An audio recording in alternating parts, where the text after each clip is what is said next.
Government says it is widening the tax net to include the informal sector. However, there seems to be some controversy surrounding the E-Levy and areas it is applicable to. For instance, the Deputy Finance Minister, Dr. John Kuma, is quoted as saying that bank transfers will be affected by the E-Levy. On the contrary, Charles Eduboahin, Minister of State in charge of Finance, also says that bank transfers will not be affected by the E-Levy. Information Minister Kojo Oponkoma seemed to be on the same page with Charles Eduboahin.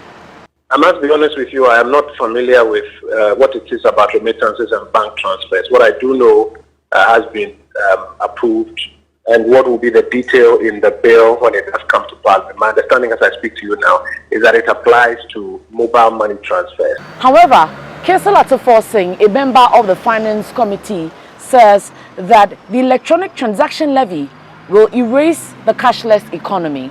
Information Minister Kojo Oponkoma says the E-Levy is meant to protect the poor from paying taxes.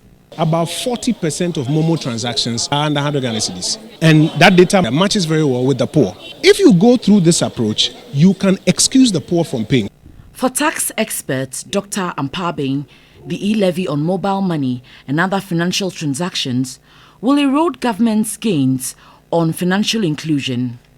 There's going to be about 6 different charges from my employer, PAYE, my bank transfer charges, the government 1.75, before 3 charges before it gets to my mobile money. I transfer to my mom, I pay the government 1.75 again, I pay the Momo charge, that is 5 taxes.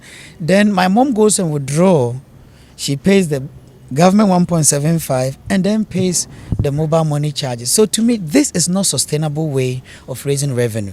For the fintechs, the introduction of the E-Levy is a big blow to the cashless agenda. People are still adopting electronic payments.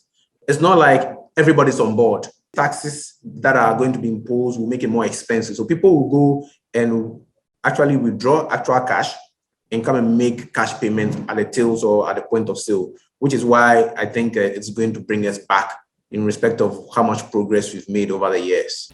A research conducted by Africa Growth Initiative on taxing mobile phone and other financial transactions in Africa in August 2019 showed a reverse in gains made by Kenya on retail electronic payments and financial inclusion.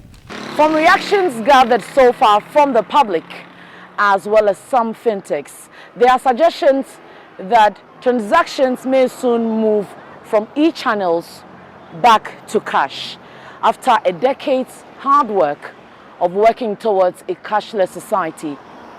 Government may want to also bring some clarity to areas this E-Levy is applicable to, whether it includes bank transfers as well as remittances before it takes off in January 2022. Nana Ekia, Mensah-Aborampah, TV3.